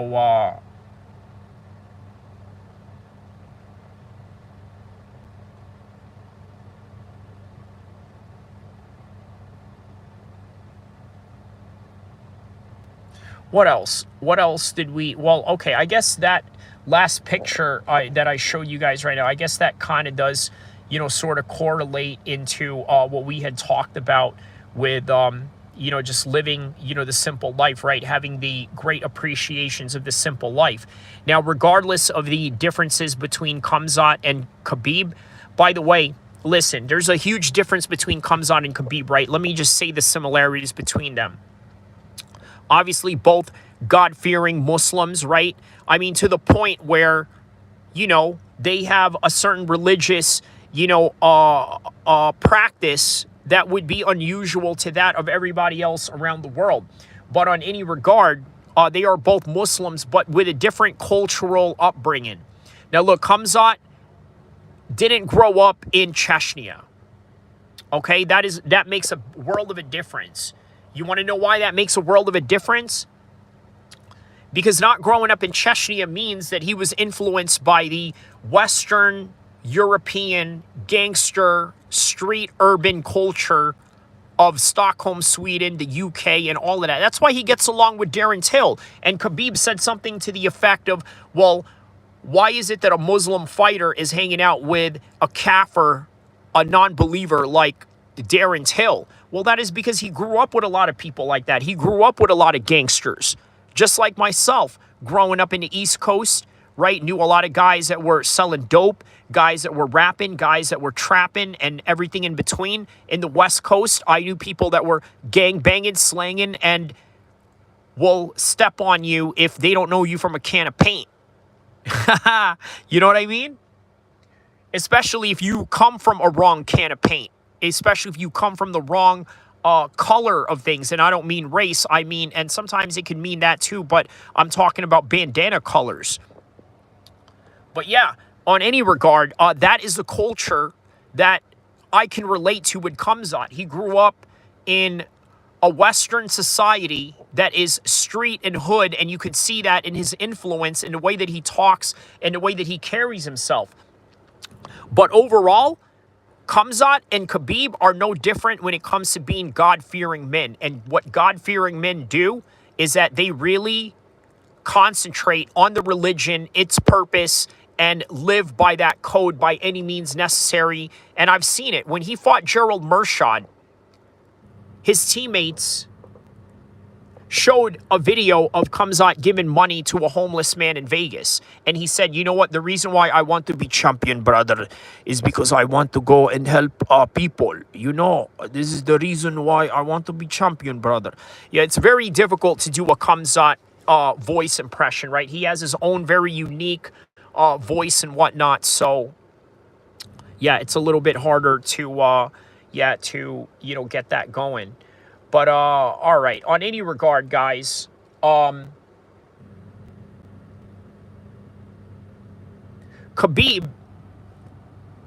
on the other hand, though,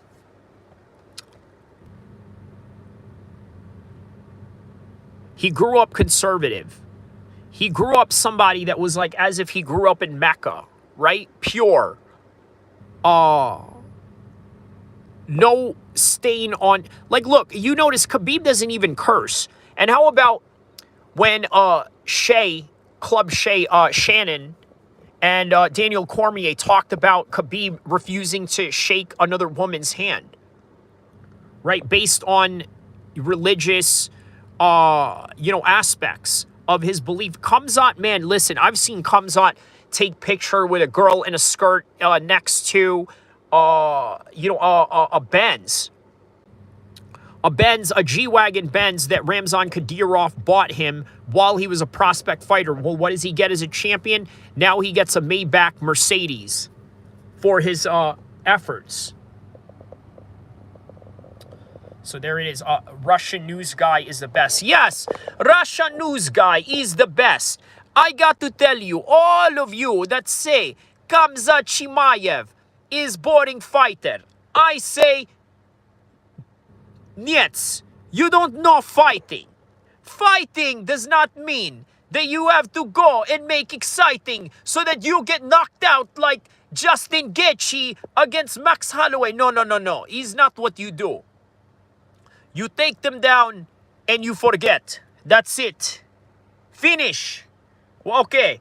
But when Khamzat Chimaev's case, unfortunately, there is no finish. Niet. There it is. So, with that in mind, guys, that is all that I have for you on this beautiful Friday afternoon. I hope that it was worthwhile. It was really fun. Obviously, I just wanted to make this spontaneous, one-time thing, on the audio. Maybe I'll do more like this on audios, but trust and believe you will always see me on live camera more than you think. But this right here is just a supplemental live, right? But shout out to everybody that's tapped in. Marty Miller, shout outs to you. Fresh Melon Juice, shout outs to you. Shout outs to Josh. Shout outs to, by the way, man, shout outs to Josh. He's been here since I literally only had 2 subscribers. Like, he's probably one of my first subscribers ever. But yeah, man, shout outs to everybody around the world. Don't forget to like and subscribe. I will see you in the next one, inshallah. And then Fresh Melon Juice says bye, guys, for sure. Have a good one, guys. Beautiful Friday to you. Marty Miller says, I got to figure out these notifications. Yeah, man. Oh, have a good night. Oh, it's still afternoon here, but yes, a good night to everybody in the East Coast, Midwest of the United States, and a beautiful afternoon to everybody in the West Coast and everybody around the world, from England, the UK, France, Ireland, Japan, South Africa, Bangladesh, Thailand, Philippines. Who else was in my algorithm? We also had Burma. I think that has a lot to do with the Joshua Van thing, right? Joshua Van being all up in the UFC. Who else? Kazakhstan. That's very big. That's where Shafkat is from. Spain. We're getting a lot of people from Spain now, so I think that's the Ilya Tapora effect. But on any regards, man, love everybody around the world. Really thankful for the support that I get, and I will see you in the next one, inshallah.